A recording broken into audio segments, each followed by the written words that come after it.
Right. Hello, this is part 2 of a discussion why old X films have a lower rating today. I'm not actually going to show my face in this, which some of you ladies might be glad to know. What I'll be doing is showing the DVD covers of various old films, and this one I'm holding up for you to see. It is here is called A Streetcar Named Desire and was released in 1951. As you can see, it's got a 15 rating, which means it's suitable only for persons of 15 and over, and the reason given for this is that it contains scenes of domestic violence. To explain how the 15 rating actually came into existence, I'll go through a brief history of film censorship. In the States, there was no official rating system for films up until 1968. Prior to that, everything shown on screen had been strictly controlled by what was known as a production code. Everything had to have a seal approval to get shown on screen without the threat of prosecution. In 1968, the production code was abolished and a rating system was introduced instead. A similar thing happened in Denmark the following year when they completely abandoned all legal restraints of what could be shown on screen over there. Anyway, in the UK, we've had a rating system for films since 1912. I shouldn't need to go into that too much. You can watch the first part of this discussion for more information on that. Anyway, a new certificate was introduced in 1951, the year this film came out, and it was called the X certificate. It stipulated that no one under 16 could be admitted to a film. As time went on, there were more and more films being given the X certificate. In 1970, it was decided that with the production code having been abolished in the States, 16-year-olds were too young and impressionable to be watching the sorts of films being churned out of Hollywood at that time, and so it was made official that any film to be passed with an X rating from that point onwards could only be shown to those 18 and over. With having raised the minimum age, they needed another fourth certificate that was somewhere between an A and an X, and so they introduced the double A, which meant that the film could be shown to anyone 14 years and over. 10 years later, home video recorders were becoming popular, and news agents rented out films for home viewing. Films at that time weren't required to be examined by censors before being released on video, and they weren't required to be given any sort of certificate either, which meant that they could be legally rented out to children of any age. With children being able to freely obtain films that couldn't even be shown to an 18-year-old in a public cinema, there was concern that certain standards needed to be maintained. And so from the mid-80s onward, it was made compulsory for films to be classified before being released on video. The old symbols traditionally used in the cinema were replaced by other ratings, meant to be more easily understood by parents.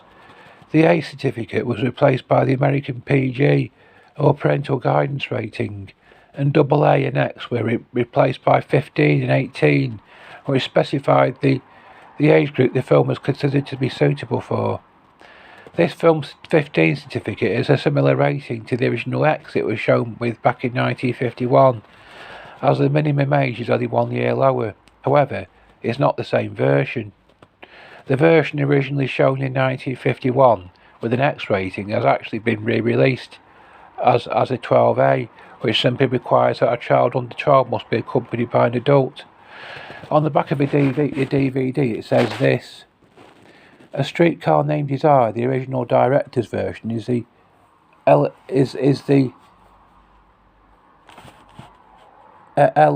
Kazan Tennessee Williams film. Moviegoers would have seen had not Legion of Decency censorship occurred at the last minute. It features 3 minutes of previously unseen footage underscoring, among other things, the sexual tension between Blanche DuBois, Vivian Leigh, and Stanley Kowalski, Marlon Brando, and Stella Kowalski's Kim Hunter passion for her husband Stanley catch all of the classic, nominated for 12 Academy Awards, including Best Picture and winner of 4, that introduced a new era of filmmaking. Step aboard this streetcar. After a film had been passed by the production code, it was then viewed by the Catholic Legion of Decency, who gave it a rating which wasn't legally enforceable on anyone, but was simply meant to be a guide for Catholics. This film had 3 minutes edited out of it in order to avoid a C or condemned rating, which meant that if a Catholic watched it, they'd be committing a sin. Got another film here called Then, which is a sci-fi horror from 1954. Once again, the PG certificate it now has is much lower than the original X rating it had in cinemas. And another PG film here from 1956 called And God Created Woman. That originally got an X for brief nudity, but by today's standards it's very, very tame. I've got another horror here from 1957. It actually had to be cut back then to allow it to be shown to 16 and above audiences, but by today's standards it can be shown in its completely uncut version to anyone 12 and above. There's a couple of other films I've seen. House of Wax, that got an X rating in 1953, but by today's standards it's suitable for a 12-year-old. An Invasion of the Body Snatchers, that was an X back in 1956. When I got a copy of it on VHS video in the 80s, it was just a PG. There's a more recent film here called Psycho. It was released in 1960, and as I've mentioned before, the production code was still in force in Hollywood at the time.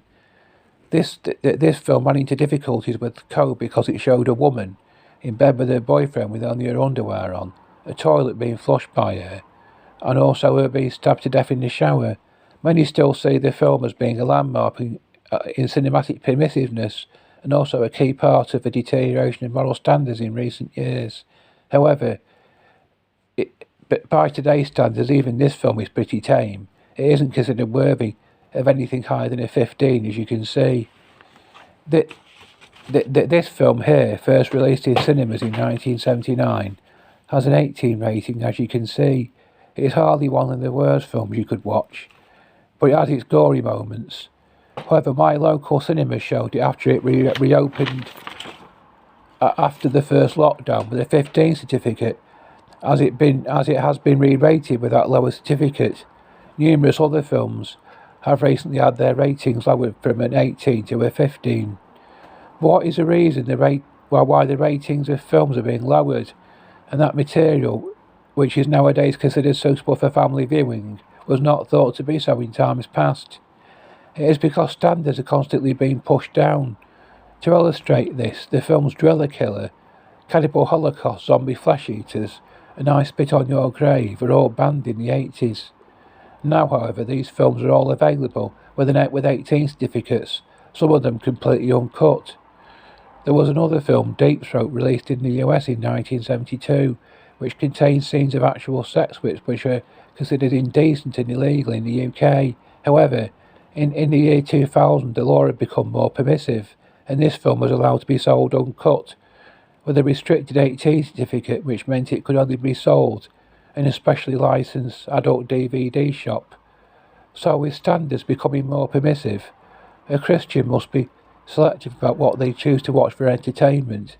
They must recognise that they must not go along with the constantly lowering standards of Satan's world.